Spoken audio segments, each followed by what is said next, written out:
I want to put you on the spot. Your client was a counselor's office. Some of your recommendations, I'm going to say, are around official plan amendments and going, I'll say, to staff. I mean, I understand the relationship.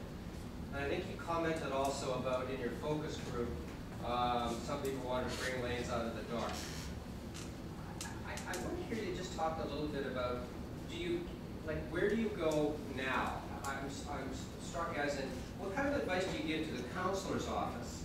Because it's a double-edged sword, right? You want to get out there and start talking about it, and it's not the good news or the bad news, right? And yet, as soon as you start to put it in, I'll say staff, some kind of OP, whatever that is, that requires some publicness of process. And while I accept what you said about, you didn't get wild opposition in your focus group, maybe I might say, I wonder if you were talking to the converter. So, how do you in fact, what happens when you do open it up and kind of get it out there? Is there do you open a Pandora's box, or where really do you go here now in terms of the counselor and staff, if they're different directions? I think that a good place to start would be to do a smaller neighborhood intensive study, maybe a secondary plan, involving urban design guidelines, and really doing an intensive, comprehensive community focus group session or community consultation session to find out really what we want. And I do agree with you, to a certain degree, our focus group, although I wouldn't say to the converted maybe, but people were generally supportive of intensified laneway usages. So the first place I would start is, an intensive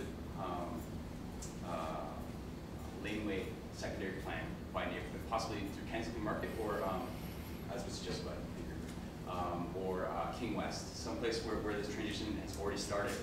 And by setting a precedent, maybe making it a functional secondary plan, you can set the precedent, and then laneways, you can spread that out to laneways throughout the ward and through the city. Mitch, can I just join the conversation with you? I think one of your key findings, which came across in this presentation and the previous one, is that the lanes are not generic. There are incredible differences across the ward, and there is no one-size-fits-all solution. And it has to do with their histories, with the typologies, with the block sizes, with the adjacent land uses, all of those things. So if you were to go into some kind of public implementation of this, it would be crazy to try to come up with one set of solutions that you would apply to the whole ward. You'd probably make, no matter what you came up with, 75% of the people would be unhappy.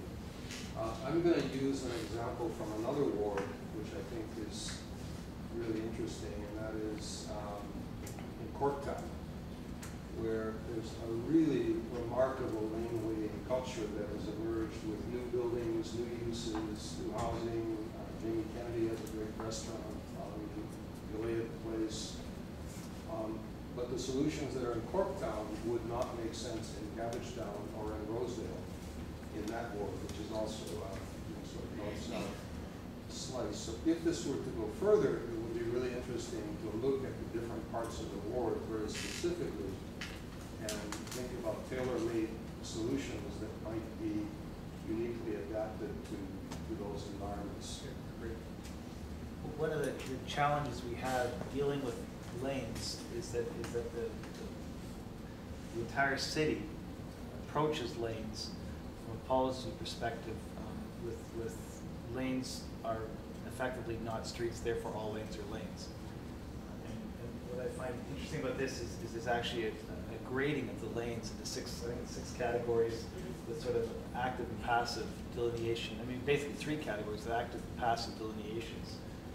And also topography, so that it clearly allows you on a matrix to split out lanes where common attributes are held, and therefore different approaches can be taken, and it doesn't necessarily have to ripple out to every lane. So for example, on lanes that have commercial opportunity, there's a set of criteria in terms of typography and dimension that's kind of interesting.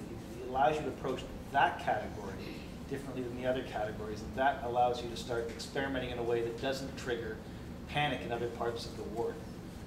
That if you're going to look at commercial application in lanes, therefore all lanes are going to have commercial application, you can pinpoint it very specifically. And doing it through the official plan, you can also say only in laneways that have these characteristics, or grade A, B, C, D, whatever you want to call them.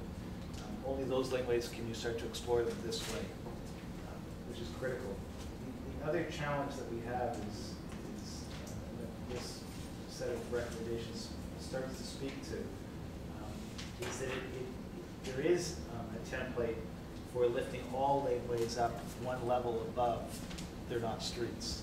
And there are some baby steps that can be taken to start to engage people to look at their laneways as opportunities, the naming exercise, and as well taking a look at the vegetation, the environmental components of the laneways, that all laneways can get that treatment immediately, and that further engages. The notion of taking one particular neighborhood, setting up a pilot program in one particular neighborhood as well, doesn't spill it out to the entire neighborhood as well. So it's not prescriptive in terms of the end result, but it clearly shows 3 steps forward that is always being trouble. The minute you say lane, I'm thinking about doing something in a laneway, everyone says, no, I've got laneways, don't do it in my neighborhood. So